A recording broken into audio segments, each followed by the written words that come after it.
বাবাজিরা দোস্তরা দোয়া করেন।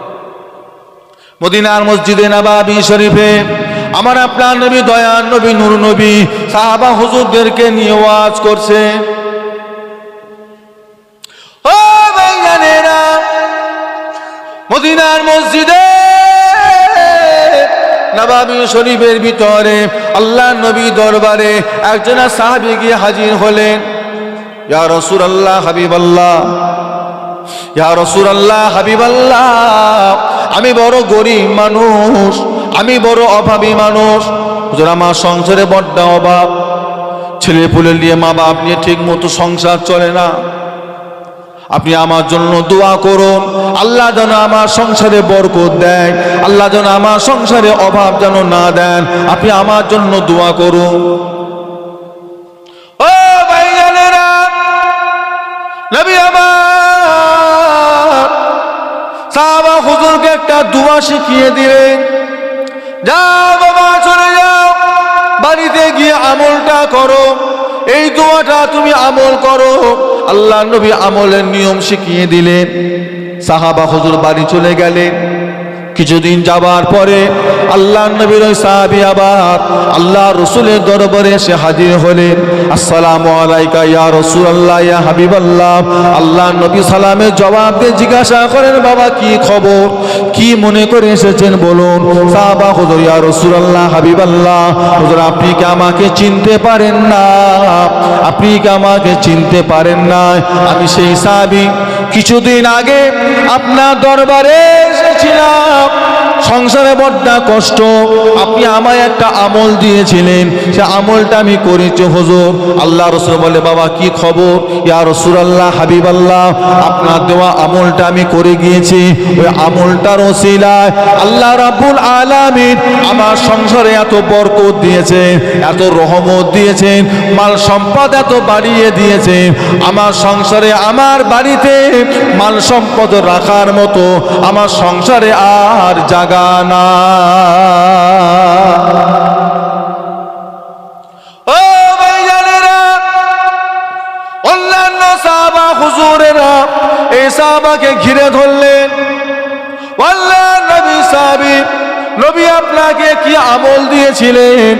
আল্লাহ রসুল আপনাকে কি আমল দিয়েছেন? সাহাবা হুজুর সময় বললেন, রাসূলুল্লাহ আমাকে একটা আমল দিয়েছিলেন, যে আমলটি আল্লাহ রসুল আমাকে ফজর বেলা সুন্নত নামাজের পরে, ফজরের ফরজ নামাজের আগে আল্লাহ নবী আমাকে আমলটা 100 বার করবার কথা বলেছিলেন।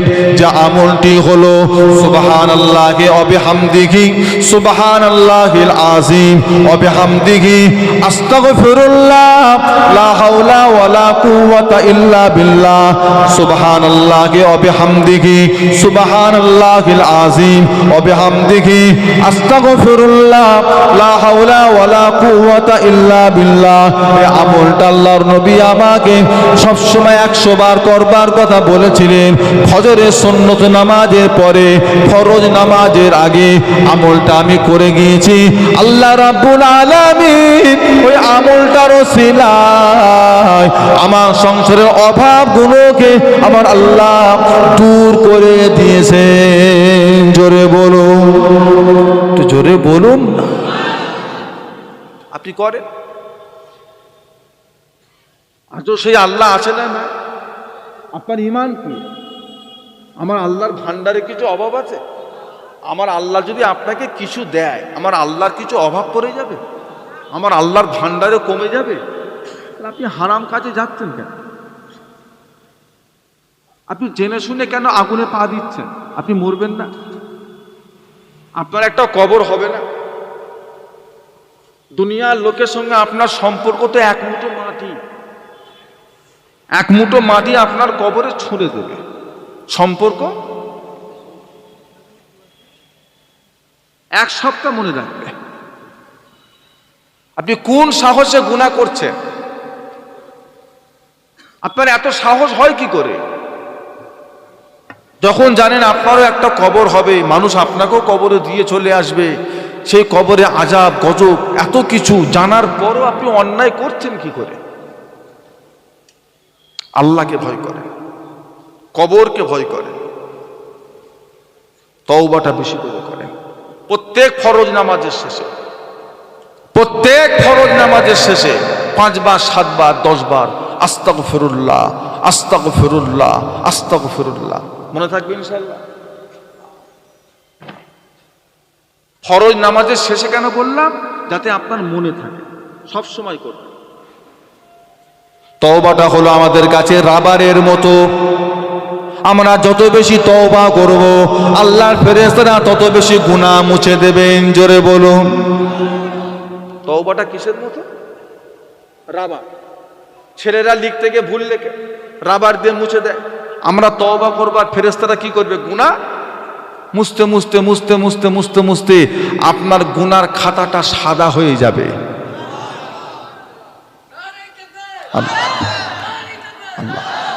আপনার গুনার খাতা একদিন সাদা হয়ে যাবে, দেখে মনে হবে এই বান্দার জীবনও কোনোদিন গুনার কাজ করেইনি। জোরে বলুন না। তওবা করেন। পবিত্র মাস শাবানের চাঁদ, তওবা করেন। আল্লাহ যা করেছি সামনের জীবনটা আর গুনার কাজ করব না, হারামের সঙ্গে যুক্ত হব না। তবে আল্লাহ তুমি আমার কোনো কাজে যেন অভাব দিও না। আমার আল্লাহ পারে না? পারে না? 100 বার পারেন। এত চিন্তা কিসের? এত চিন্তা কিসের? আপনি জানবেন যতদিন আপনি দুনিয়ার জমিনে আছেন আপনার রেজেক কে ঠিক করে রেখেছে? যেদিন আপনার রেজেক শেষ সেদিন আপনার দুনিয়ার হায়াতও। তওবা করেন। বুঝবেন কি করে আপনার তওবা কবুল হচ্ছে না হয়নি? বুঝবেন কি করে আপনার জীবনের গুনাহ মাফ হচ্ছে? বুঝবেন কি করে আপনার আমলগুলো আল্লাহর পছন্দ হয়ে যাচ্ছে? এটা বোঝার সবচেয়ে বড় উপায় হলো রাসূলুল্লাহ দিদার। একটু ভালোবাসায় বলা যাবে না? এটা বোঝার উপায় হলো রাসূলুল্লাহ দিদার। ভালো ভালো কাজ করবেন, তওবা তিল্লা করবেন, আর মাঝে মাঝে আল্লাহর কাছে গোপনে বসে বসে চোখের পানি ফেলে রসুল পাকের দিদারের আশা করবেন। যদি দেখছে যে মাঝে মাঝে দিদার হচ্ছে, যদি দেখেন জানবেন আপনার ইবাদতগুলো আল্লাহর দরবারে কবুল হয়ে যাচ্ছে। বসিরহাট আল্লামা রুহুল আমিন হুজুরকে জিজ্ঞাসা করা হয়েছিল, ও মাওলানা রুহুল আমিন, ও মাওলানা রুহুল আমিন, কোন ইবাদত করলে আল্লাহ নবীর দিদার পাওয়া যাবে? কোন ইবাদত করলে আল্লাহ রসুলের দিদার পাওয়া যায়? আল্লাহ নবীকে দেখবো কেমন করে? বসিরহাট আল্লামা রুহুল আমিন রাহমাতুল্লাহ আলাইহিকে বলেছিলেন, বাবারা বৃহস্পতিবার দিন গত রাত্রিরে ঈশার নামাজটা জামাতে পড়ো, ঈশার নামাজ জামাতে পড়ো। ঈশার নামাজ পড়ে 2 রাকাত নফল নামাজ পড়ো।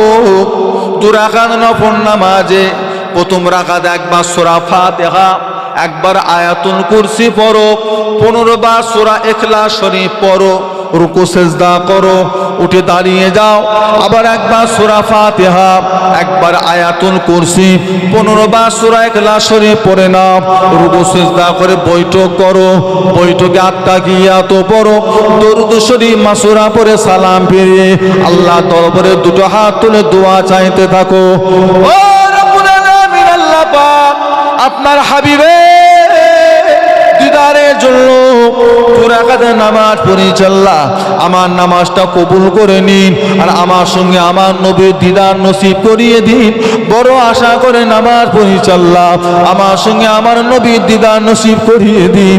2 ফোঁটা চোখের পানি আল্লাহ জমিনে ফেলে দাও, আল্লাহ জমিনে 2 ফোঁটা চোখের পানি ফেলে কেঁদে কেঁদে মোনাজাত করো। মোনাজাত করে বাড়িতে গিয়ে উযু হালতে আল্লাহর কাবা শরীফের দিকে মুখ করে উযু হালতে ঘুমিয়ে পড়ো। বসিরহাট আল্লামা রুহুল আমিন বলেছেন, বাবারা তোমার নামাজ যদি আল্লাহ দরবারে কবুল হয়ে যায়, তোমার সঙ্গে সেই রাত্রিতে দিন দুনিয়ার বাদশাহ হাবিবুল্লাহ সঙ্গে তোমার দিদার নসিব হয়ে যাবে। তো মহব্বত আল্লাহ আল্লাহ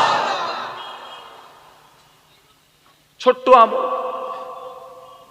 পরীক্ষিত আমল, আল্লাহর ওলিদের আমলগুলো করে মজা কিসে জানেন? ওনারা বইয়ে কিতাবে খামাখাই তোলেন না, আগে আমলগুলো নিজেরা করেছে, ফায়দা পেয়েছে, তারপরে তারা কিতাবে লিখেছেন। তাহলে এই আমলগুলো কি আমল ভাই? পরীক্ষিত। আমি আপনাকে বাইরের লোকের আমল দিই, আমার দেশের লোকের আমল দিয়েছি। যেনারা পেয়েছেন, যেনারা রসুল পাকের দিদার পেয়েছেন আমল করে করে, আমি তেনাদের ভিতর থেকে একজনের আমল আমি আপনাকে দিয়েছি, বসিয়াটা আল্লামা রুহুল আমিন রাহমাতুল্লাহ আলাইহি। আয়াতুল কুরসি মুখস্থ আছে? আর কথা বলে আয়াতুল কুরসি মুখস্থ আছে? সে কি কথা? শুধু দিদারের ব্যাপার না, ওটা তো মুখস্থ রাখতেই হবে। আল্লাহ রসুল বলেছেন, যেই বান্দা ফরজ নামাজের শেষে একবার আয়াতুল কুরসি পড়ে ফেললো, ওই ব্যক্তিটা দুনিয়ার জমিন থেকে তার স্থানটা আল্লাহ জান্নাতে করে দিল। সাহাবারা বলছে, হুজুর আমরা তো আয়াতুল কুরসি পড়ি, তো আমরা জান্নাতে যাইনি তো? বলছে, তোমাদের জান্নাতের বর্ডার হলো তোমাদের মওত। তোমরা ইন্তেকাল করুনি বলে আল্লাহ জান্নাতে যাওনি, ইন্তেকাল করার সাথে সাথে তোমরা আল্লাহ জান্নাতবাসী হয়ে যাবে। জোরে বলবেন। ফুলফা শরীফের মুজাদ্দিদুল জামান দাদা হুজুর কিবলার খলিফা বাংলাদেশে হযরত আল্লামা নিসারউদ্দিন রাহমাতুল্লাহ আলাইহিকে জিজ্ঞাসা করা হয়েছিল, ও মাওলানা নিসারউদ্দিন, কোন আমলটা করে গেলে আল্লাহ রসুলের দিদার পাওয়া যাবে? কোন আমলটা করলে আল্লাহ নবীর দিদার পাওয়া যাবে? দাদা পীরের জবরদস্ত খলিফা হযরত আল্লামা নিসারউদ্দিন রাহমাতুল্লাহ আলাইহি সারসনার হুজুর নামে যিনি হলেন পরিচিত, তিনি জবাব দিলেন, বাবারা তোমরা ঈশান নামাজটা জামাতে পড়ো।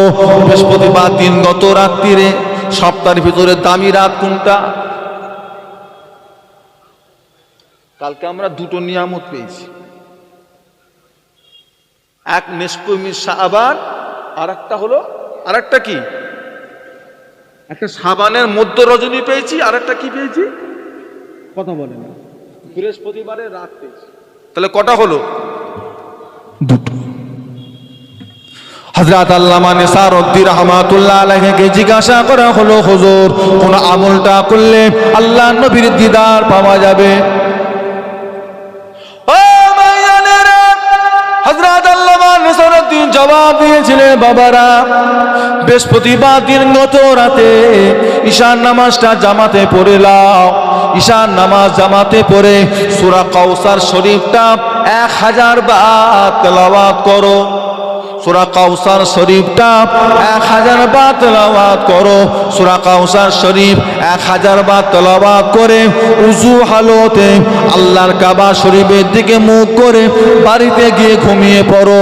তোমার সূরা কাউসার পড়া যদি আল্লাহ দরবারে কবুল হয়ে যায়, তোমার সঙ্গে সেই রাত্রিতে দিন দুনিয়ার বাদশাহ হাবিবুল্লাহ জনাবে মুহাম্মদুর রাসূলুল্লাহ সাল্লাল্লাহু আলাইহি ওয়াসাল্লামের সঙ্গে তোমার দিদার নসিব হয়ে যাবে।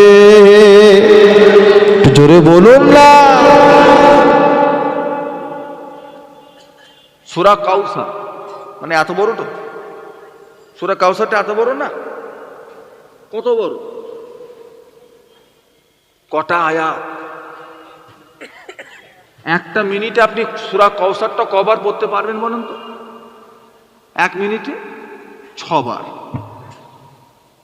আর একটু ধীরে সুস্থে পড়লে 4 বার। 1000 বার পড়তে কতক্ষণ সময় লাগবে? 40 থেকে 45 মিনিট। আমলটা করা যাবে? কথা বলে না।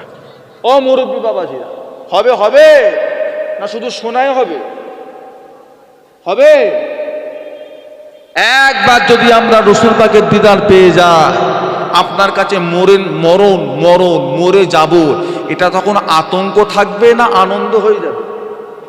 কি হবে? এখন মরার কথা মনে পড়লে আতঙ্ক লাগে না আনন্দ লাগে?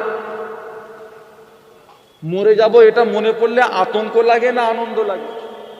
আতঙ্ক লাগে। আর যেদিন আমরা আল্লাহ রাসূলের চাঁদ মুখের দিদার পাবো, সেদিন আমাদের কাছে মরণটা আতঙ্ক না আনন্দ? আনন্দ। জানবেন আখির জামানার নবী ইন্তেকাল করেছেন, কিয়ামত পর্যন্ত উম্মাত উম্মাতিদের জন্য রসুল পাকের দিদারের দরওয়াজা আল্লাহ পাক খোলা রেখে দিয়েছেন। মুক্তাসার করলাম, ইতি করলাম। আল্লাহ পাক আমাদেরকে নেক আমলের তৌফিক দেন, ইমানে আমলে কায়েম রাখেন। আল্লাহ পাক আমাদের নসিবে খাতেমা বিল খায়ের, ইমানের সাথে আল্লাহ মরণ নসিব করেন, বলুন আল্লাহুম্মা আমিন। এখন আপনাদের খেদমতে আমার ছোট ভাই পীরজাদা আলহাজ মাওলানা মোহাম্মদ সানাউল্লাহ সিদ্দিকী আমার ছোট ভাই এসেছেন। ওয়াজ নসিহত করবেন, আখরে দোয়া করবেন। আল্লাহ পাক আমাদের সকলকে নেক আমল করার তৌফিক দেন। আখরে মোনাজাত করে তাবরক নিয়ে আল্লাহর নাম নিয়ে ঘরে যাবেন। সকলে একটু মহব্বতে তাকবীর দেন তো, নারে তাকবীর। একটু জোরে সোরে দেন তো, নারে তাকবীর, নারে তাকবীর। সিলসিলা হক ফুলফুরা শরী, সিলসিলা হক মুজাদ্দিদুজ জামান, মুজাদ্দিদুজ জামানের হক সিলসিলা, নারে তাকবীর। দুরূদ শরীফ আল্লাহুম্মা সাল্লি আলা।